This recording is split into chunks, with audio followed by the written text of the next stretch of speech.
जय श्री कृष्ण। दोस्तों, मनुष्य के जीवन में जितनी भी समस्याएं हैं, उन हर समस्याओं का समाधान श्रीमद् भगवत गीता में छिपा हुआ है। श्री भगवत गीता केवल एक ग्रंथ नहीं, ये जीवन को सही दिशा देने वाला सनातन ज्ञान है। क्या आपने कभी सोचा है, हम दिन रात मेहनत करते हैं, फिर भी जीवन में परेशानियां बनी रहती हैं। हम अच्छे कर्म करते हैं, फिर भी दुख क्यों मिलता है। कुरुक्षेत्र के मैदान में अर्जुन श्री कृष्ण से पूछते हैं, इंसान को किस तरह का कर्म करना चाहिए। वो कौन सा कर्म है जिससे इंसान अपने दुखों से छुटकारा पा सकता है। श्री कृष्ण अर्जुन को 3 ऐसे कर्मों का उपदेश देते हैं जो आपके लिए जानना बेहद ही जरूरी है। श्री कृष्ण कहते हैं, किम कर्मेति कव्योप्यत्तर मोहितः तते कर्म पर वक्ष्यामि यज्ञ ज्ञात्वा मोक्ष्यसे शुभात्। कर्म क्या है और अकर्म क्या है, इसे जानने में तो बड़े से बड़ा बुद्धिमान भी भ्रम में पड़ जाता है। मैं तुम्हें कर्म का वो रहस्य बताऊंगा जिसे जानकर तुम बंधन से मुक्त हो जाओगे।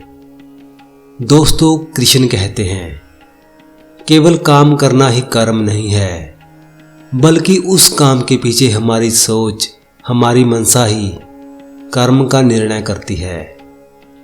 हम रोज बहुत काम करते हैं, फिर भी मन अशांत रहता है, क्योंकि हम कर्म तो करते हैं, लेकिन ये नहीं समझते कि कौन सा कर्म हमें बांधता है और कौन सा हमें मुक्त करता है।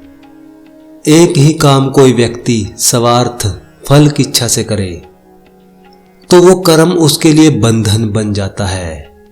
वहीं दूसरा व्यक्ति वही काम कर्तव्य समझकर करे, बिना फल की चिंता किए ईश्वर को समर्पित भाव से करे, तो वही कर्म अकर्म बन जाता है।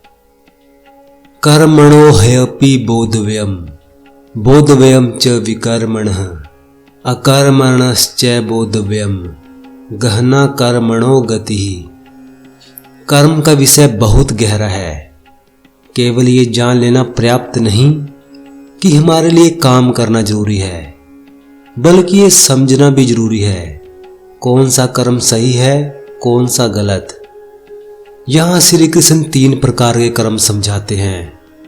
पहला है कर्म, यानी वो काम जो हमारा कर्तव्य है, जिसे धर्म के अनुसार करना चाहिए। दूसरा है विकर्म, यानी ऐसा काम जो स्वार्थ अधर्म से किया जाए। तीसरा है अकर्म, जहां पर इंसान पूरी जिम्मेदारी से काम करता है, लेकिन मन में अहंकार नहीं रखता, जैसे मैंने किया और फल की चिंता नहीं करता, सब कुछ ईश्वर को समर्पित करता है। यही अकर्म है। कर्मण्य कर्म यह पश्येद अकर्मणि च कर्म यह स बुद्धिमान मनुष्येषु स युक्तः कृत सन कर्म कृत।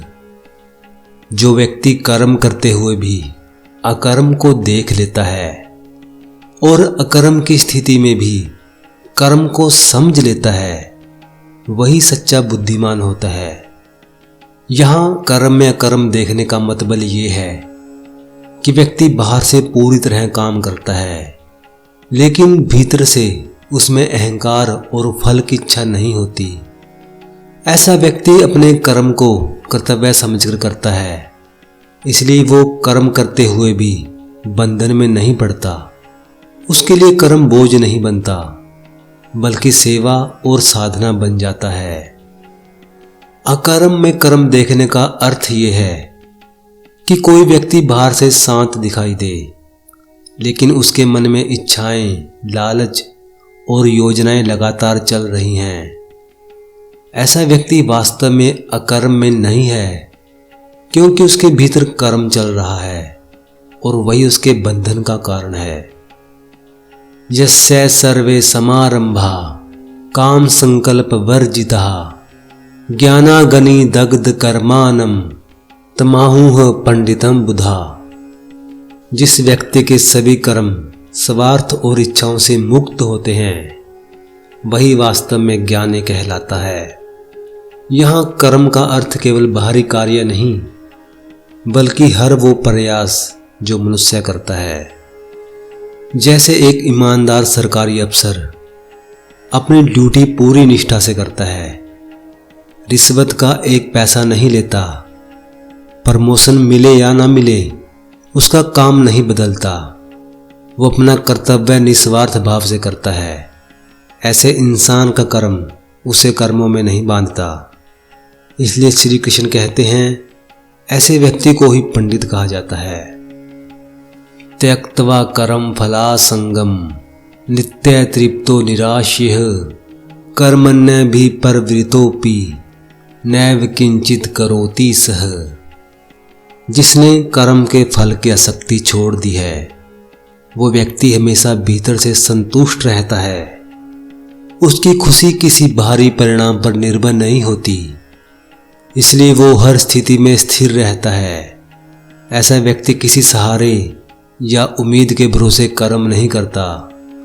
उसका सहारा केवल कर्तव्य और ईश्वर पर विश्वास होता है। इसलिए वो काम करता हुआ भी भीतर से खाली रहता है। उसे ये चिंता नहीं सताती कि परिणाम क्या होगा। श्री कृष्ण कहते हैं ऐसा मनुष्य कर्म करते हुए भी वास्तव में कुछ करता ही नहीं है। दोस्तों, श्री कृष्ण हमें कर्म छोड़ने को नहीं कहते, वे बंधन छोड़ने को कहते हैं।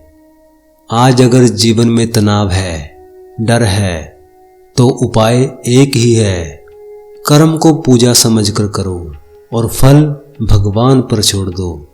जय श्री कृष्ण।